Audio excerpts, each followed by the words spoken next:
भक्ति मार्ग में शिवलिंग की स्थापना तो किया, लेकिन उनकी बुद्धि में ये नहीं आया कि शिवलिंग इतना बड़ा नहीं है, वो तो बिंदु है। अगर भक्ति मार्ग में अनजान थे, जानते नहीं थे, तो फिर ये शिवलिंग को भी तो स्थापना पहले किया होगा। किया, लेकिन स्थूल में स्थापन किया। जो अनजान थे उनकी बुद्धि में ये नहीं आया कि शिवलिंग इतना बड़ा नहीं है, वो तो बिंदु है। यहां भी हम पकड़ रहे हैं इसी को। बेसिक में क्या करते हैं, बेसिक में प्रवेश करने वाले निराकार बिंदु को पकड़ा या इतने बड़े ब्रह्मा को पकड़ लिया।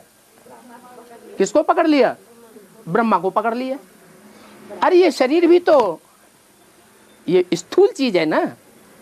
अच्छा, उसकी बात छोड़ दो। शिव मुकर्रर रथ शंकर में आता है।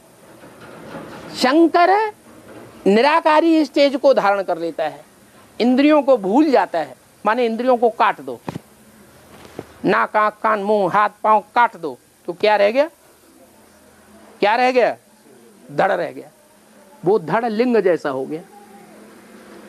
तो भी लागत लगाने वालों ने लिंग ही याद कर लिया। अरे लिंग तो फिर भी स्थूल है। भक्ति मार्ग में स्थूल चीज पकड़ते हैं, ज्ञान मार्ग में किसको पकड़ते हैं? बिंदु को पकड़ते हैं। हम आपके शरीर को न देखें, क्या देखें? आपकी आत्मा बिंदु को देखें। ये शरीर विनाशी है।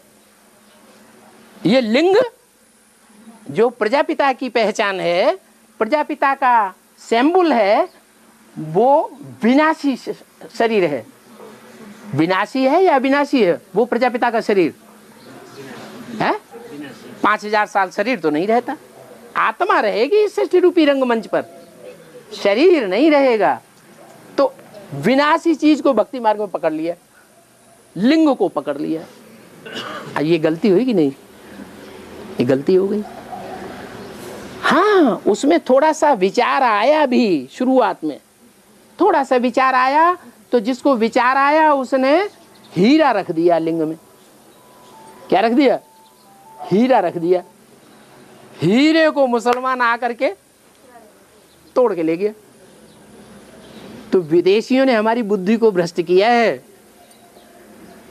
नहीं तो हम तो हीरे को ही याद करने वाले थे। द्वापर के आदि में, द्वापर में भले द्वैतवादी सृष्टि होती है, अद्वैत देवताओं की सृष्टि नहीं होती है, लेकिन द्वैतवादी कही इसलिए जाती है कि दूसरे धर्म वाले आकर के हमारी मति को भ्रम कर देते हैं।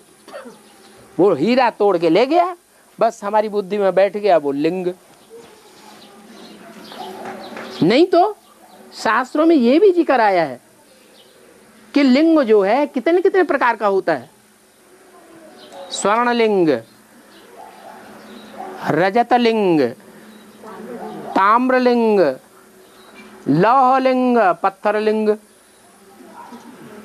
हीरे के लिंग को भूल गए, अवेलेबल भी नहीं है। हीरा किसी के हाथ ही नहीं लगता। जैसे रुद्राक्ष के मणकों के लिए प्रसिद्ध है।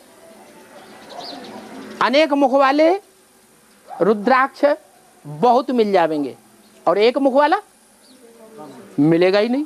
अगर मिलेगा भी तो वो भी डुप्लीकेट। साधु संत महात्माएं एक मुख वाला रुद्राक्ष लिए लिए फिरते रहते हैं, लोगों को दिखाते हैं, अपने चेलों को, देखो हमारे पास है। लेकिन वास्तव में वो भी डुप्लीकेट होता है, असली नहीं होता।